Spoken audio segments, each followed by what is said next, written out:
जय श्री राम। जय श्री हनुमान ज़रूर लिखें।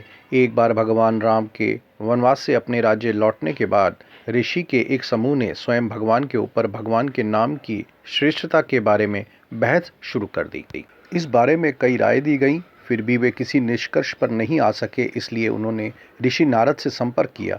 ऋषि नारद ने इस प्रश्न का उत्तर देने के लिए कुछ दिनों का समय मांगा। ऋषि नारद ने समस्या को हल करने के लिए भगवान हनुमान जी की मदद लेना सबसे अच्छा समझा। उन्होंने भगवान से संपर्क किया और उनसे कार्य में सहायता करने का अनुरोध किया, जिसके लिए हनुमान जी सहमत हुए।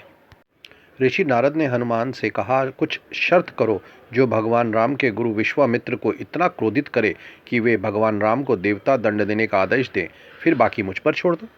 हनुमान ने तुरंत इस कार्य का काम करना शुरू कर दिया। उम्मीद के अनुसार भगवान राम के गुरु हनुमान पर बहुत क्रोधित हुए और उन्होंने भगवान राम से कहा कि कल सुबह आपको हनुमान को किए गए गलत काम के लिए जगाना होगा। संतों और नागरिकों और नगरवासियों के सामने आप उन पर अपनी ताकतवर बाणों का अवलोकन करेंगे ताकि सभी गवाह सक्षम और सीखने योग्य बन जाएं।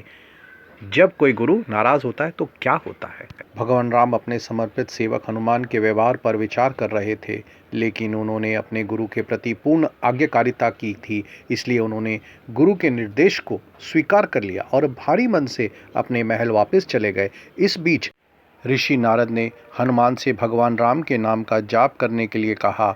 जब भगवान राम ने उन पर तीर चलाया, अगले दिन भोर हुआ और सभी संत और नगरवासी हनुमान को दी जाने वाली सज़ा को देखने के लिए नदी के बगल में समेकन करते हुए भगवान राम ने पहला भारी मन से हनुमान पर निशाना साधा और अपना तीर छोड़ा।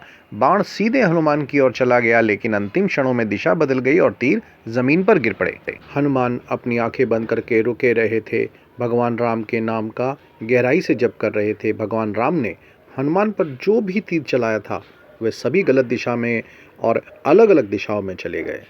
जब सभी बाण समाप्त हो गए तो भगवान राम ने अपने गुरु की ओर देखा। विश्वामित्र गुरु ने भगवान राम से दिव्य अस्त्र यानी ब्रह्मास्त्र का आदेश देने के लिए कहा कि जो अपने लक्ष्य को नहीं छोड़ेगा। उस समय ऋषि नारद ने बीच में आकर गुरु का गठजोड़ किया। महान ऋषि, आप गुरुओं में महान हैं।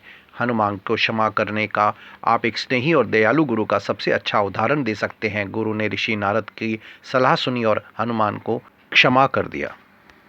ये कहानी भगवान के नाम की शक्ति और भगवान हनुमान की भक्ति दर्शाता है।